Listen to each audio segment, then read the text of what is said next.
Here's the second part of your video reviewing for your Riemann sum and integration test, and all this is looking at the graphs of each equation here and trying to find the integral, the area under the curve based on that.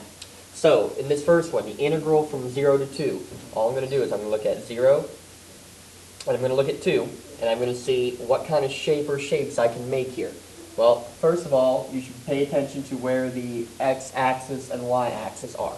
So just make sure we know, I'm going to draw there here in purple, the x-axis, and then now here the y-axis, just so we know, or y and then x I guess I should say, to know exactly where they are. And this guy should be right there. Alright, so to find the integral under the curve, the area under the curve from 0 to 2, from x equals 0 here to x equals 2, what shapes do I have going on? Well, I have what appears to be, off of that, I have a triangle that goes down to the axis that has a base of 2 and a height of 4. So for part A here, just the area of a triangle is 1/2 base times height. 1/2 times 2 times 4, which here will be an answer of 4, and I should use units, 4 units squared for that integral. Okay, for part B, I'll try to do this one here in blue. We're going the integral from 2 to 6. Well, they said this was a semicircle, okay, and the semicircle then would have a diameter of 4, so a radius of 2. So the area of a semicircle would be pi r squared for a whole circle, so 1/2 pi r squared for a semicircle. So that'll be 1/2 times pi times the radius squared. So that'll be 4 pi divided by 2, so this will be 2 pi as my area. Now, the issue though is this area is below the x-axis. Therefore, because of that, that needs to be not a positive 2 pi, but instead a negative 2 pi. So this answer will actually be a negative 2 pi because it's below the axis. Now, in part C, it's everything from 0 to 7. Well, 0 to 7 is going to be that triangle up top, that little semicircle we just did in blue down below, and then this third part, which would be this triangle right here, going from 6 to 7. Well, that little triangle up top, 1/2 base times height, the base and the height are each 1, so 1/2 of that would be 1/2.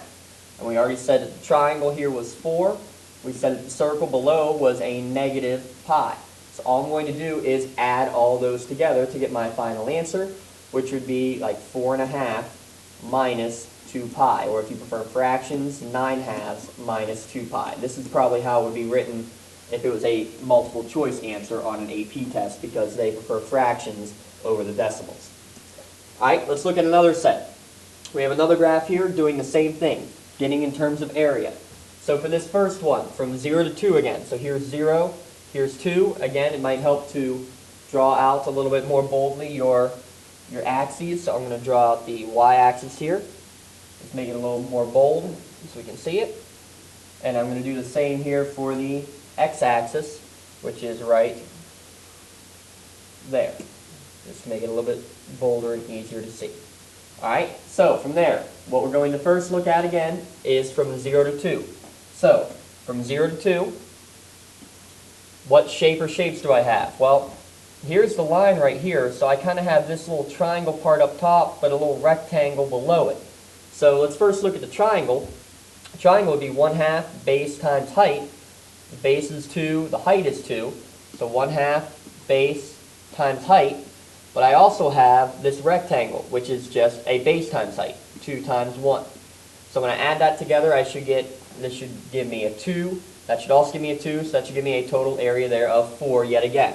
And you can kind of estimate that as well. This seems like a 1, 2, 3 full boxes, and then 2 little half boxes to make a 4th full one. Alright, the next one says from 0 to 5 for our integral. So now we're looking not just what we've already done, but all the way across here to 5. So what I'm going to notice here, this shape would be, well, I would say, how would I do that one? I would start by taking this area in orange that we already did. That gave you 4.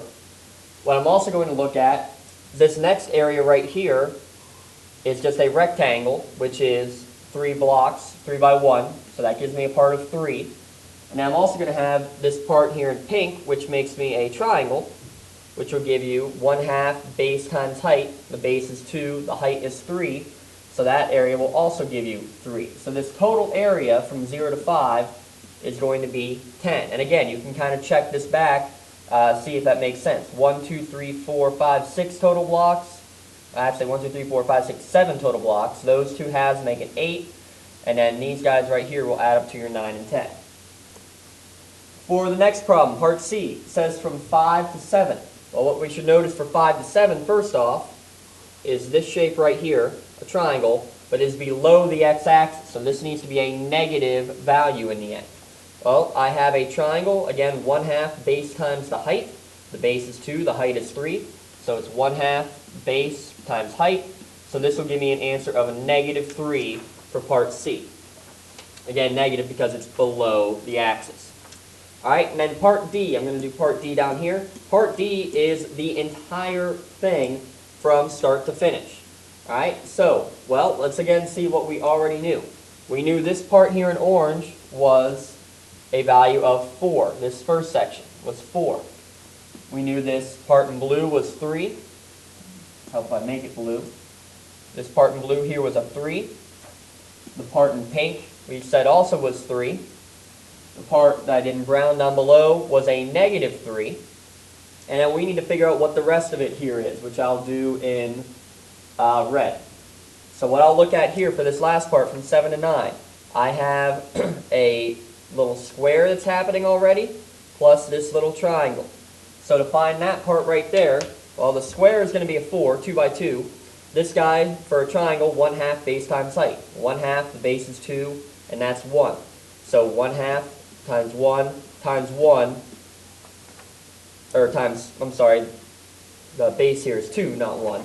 So that whole triangle area is 1, plus the square part, which is 4. So that means this whole thing is a 5, a -5, again, because it's below the x-axis. So, to find for part D, all you're going to do is add up all those pieces. The 4 plus the 3 plus the 3 for the triangle. Then we're going to subtract the 3 from the triangle below, and then subtract the 5 from the square-looking funky part down below. And so we're going to add those up, and we should get a total of, so my answer here should be 2 units. Alright, part E is here to trick you. The absolute value of f of x. Absolute value means make everything positive. Now what you're going to try to do right away is just take your answer from part D and just, well, make it positive, which it already is, and you'd say 2. That is not the correct way to do it. What you need to do is take each of your individual areas and make each of them positive. So you're still going to have your 4, your 3, and your 3 from these first 3 areas, but you're going to make these guys positive, because what's happening here, it's like you're taking this graph and bringing it, instead of going down below the axis, it would be going up to here, and then this kind of downward part right there. So you're now going to have an area of +3 and +5 to add on. So when I add all those up, 4, 7, 10, 13, 18 as my final answer. So there's how you do the areas with the graphs. Best of luck to you.